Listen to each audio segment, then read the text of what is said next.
Join me as I challenge myself to apply Carl Jung's techniques and become a super empath in just 1 week. Carl Jung, a renowned psychiatrist, believed that understanding our emotions and those of others is key to personal growth and harmony. He taught that empathy is not just about feeling what others feel, but also about understanding the deeper connections that link us all. By tapping into this collective understanding, we can become super empaths, capable of navigating complex emotional landscapes with ease and compassion. Being an empath can be overwhelming. You're constantly picking up on the emotions of those around you, and it can feel like you're drowning in a sea of feelings.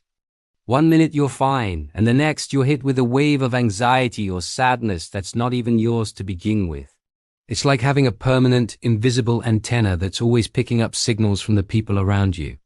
It's not just the emotional overload that can be a challenge. As an empath, you often struggle with setting boundaries. You might feel guilty for saying no or for not being able to fix someone's problems.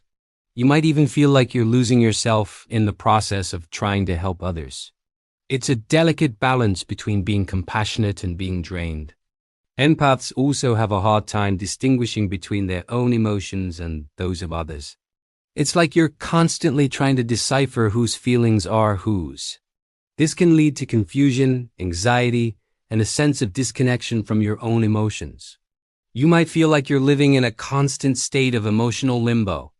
To make matters worse, empaths often feel like they're alone in their struggles.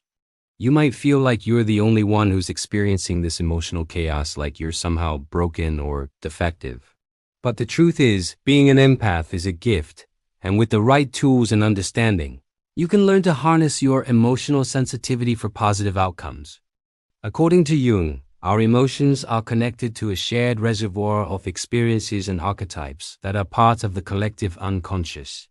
This means that our emotional responses are not just personal, but also tap into a universal language of feelings and experiences. By understanding these archetypes and how they influence our emotions, we can gain deeper insights into ourselves and others.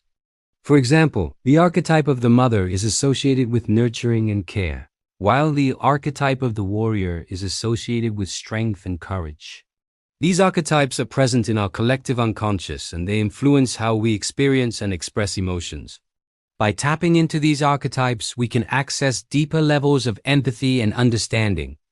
Jung also believed that our shadow selves play a big role in our emotional lives. Our shadow self is the part of us that's hidden from others and often even from ourselves. It's the repository of our repressed thoughts, feelings, and desires. By acknowledging and integrating our shadow selves, we can become more whole and compassionate individuals. So, how can you apply Jung's teachings to become a super empath? One practical tip is to practice active listening. When engaging with others, focus on fully understanding their perspectives and emotions. This doesn't mean you have to agree with them, but rather that you're making an effort to see things from their point of view.